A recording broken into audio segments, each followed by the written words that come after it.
Сендерге ажырап кету керек екендігінің басты белгілері. Бәріне сәлем, менің құрбыларым. Сендермен әрдайым мен сүйікті интернет достарың Санжар Айдар. Кейде өмірде сен жігітпен бірге болғанда бір нәрсенің дұрыс емес екенін сезіп, мүмкін ажырау керек деген сұраққа келгеннің өзінде олай жасау үшін бір нақты себептердің жоқ екенін байқап жатасың. Ондай кезде не істеуге болады? Мен көпшілікке бірден байқала бермейтін, бірақ сендердің ара қатынастарыңның соңы келгенін көрсететін түрлі белгілерді анықтадым. Дайынсың ба? Онда кеттік.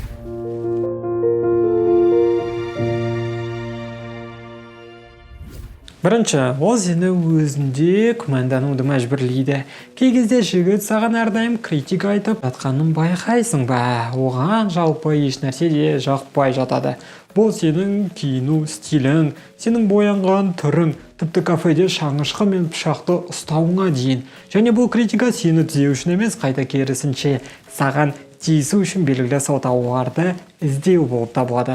Бұл сендердің болашақтағы жоспарларыңа да тікелей қатысты. Жігіт сені мазақтап үстіңнен әзілдеуі де мүмкін. Осы жерде біз махаббат жайлы сөз де қозғай алмаймыз. Егер ол адам сені сүйетін болса, онда барынша қолдайтын еді. Белгілі кемшіліктеріңді байқап жатса, оларды түзетуге көмектесетін еді. Саған өз критикасын таңнан кешке дейін айта бермей. Екінші, ол сені тыңдамайды. Қыздардың басында өте көп ойлардың жүретінін білемін. Ал егер жігіт саған шынымен қызықса, онда бұл нәрселер оған кедергі болмайды. Кейде ол шаршап, мұқият болмай жатады. Әсіресе сен оған Санжардың күшті блогер екенін 100-ші рет қайталап айтқаныңда. Мен жігітті жақсы түсінемін. Бірақ жалпылай ол сені тыңдай ма? Осы кезде қыздар бір шетінен бұл сондай өте бір ұсақ тиек нәрсе. Тыңдамаса не опты? Ол енді жігіт қой. Ал мен тура осындай ұсақ нәрселер жинала келіп, ара қатынас негізін құрайды деп айтушы едім. Үшінші, сен әрдайым оның айтқанымен жүресің. Оған мысалы, сендер кеше оның үйінде болып, тек жігітке ұнайтын нәрселерді ғана істедіңдер. Саған да ұнады, бірақ сен ол кешті бір басқаша өткізгің келді. Мысалы, бір романтикалық жерге бару дегендей. Әрине, жағдайлардың барлығы әртүрлі болып жатады, бірақ соның өзінде егер сен тек оның ғана айтқанымен жүріп, жігіт болса сенің ойыңмен мүлдем санаспайтындай байқалып жатса, демек ол үшін саған бәрібір болғаны. Өкініштісі, бұндай адамды қайта тәрбиелеу тым қиынға соғады. Ал егер сен жігіттің осы эгоизмімен күреспейтін болсаң, онда бұл ара қатынастың тоқтауы тек уақыт елшілігінде ғана.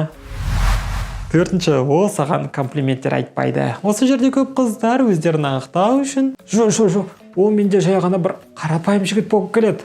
Немесе ол менде тым ересек. Бірақ осы жерде менің айтарым, ең қарапайым ұялшақ жігіттердің өздері мына нәрсе саған жарасып тұр деп айта алады. Негізінде комплименттер айту бұл жай нәрсе емес. Олар жігітке сенің шынымен құнды екеніңді көрсетіп жатады. Бесінші, ол көп адамдық біріккен кездесулерден қашып жатады. Оның айта берсе себептері көп. Мүмкін ол сені өз достарымен таныстырғысы келмейді. Ал мүмкін біреу байқап қояды деп қорқып жатады. Осыдан саған немқұрайлы қарайтынын аңғаратын боламыз. Алтыншы, ол ешқашан кешірім сұрамайды.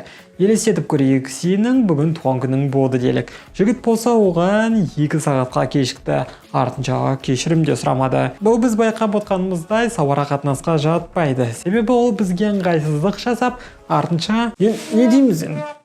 Сори деді де қойды. Ал жігітке бәрібір болмаса, ол азда болса ұялып, кешірім сұраушы еді. Жетінші, ол әрдайым саған манипуляция жасайды. Бір нәрсе болса, тастап кетемін дей ме? Шашын алып, тамырын кесе ме? Оған сенуге болмайды. Бұл тек манипуляция. Жігіт осы жерде тышқан мышық ойын ойнап, сенің сезімдеріңді бәске тігіп отыр. Бұндай манипуляторлардың ойында неше түрлі айлалар болып, олар өз дегеніне жетпей қоймайды. Ал сен болсаң, оның мақсаттарына жетудегі құралы болған келе ме? Міне, басты сұрақ осында. Сегізінші, ол сені әрдайым қызғанып жатады. Әрине, сені бір адам қызғанып жатқанда сен қуанасың, себебі бұл сенің самооценкаңды көтеріп жатады.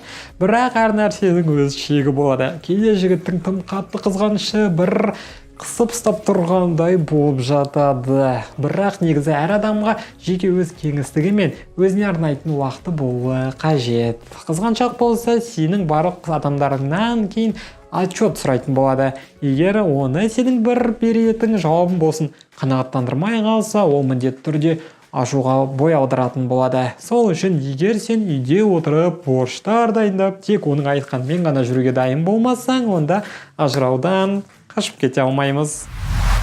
Ал бүгінге осы айтылған кеңестер арқылы өз арманыңдағы жігітіңді тезірек кездестіруіңнен тілектеспін. Видео ұнады деген ойдамын, сол себепті тез лайк басып, өз пікіріңді төменге жаз. Бұл тақырып жайында көбірек ақпарат білгің келсе, дәл қазір менің төмендегі инстаграмыма кірсең болады. Жеке сұрақтарың болса, онда сені WhatsApp'та күтемін. Жаңа видеолардан қорғалмау үшін каналға тіркелуді ұмытпа. Сенімен бүгін болған мен Санжар Айдар. Келесі видеоларда көріскенше.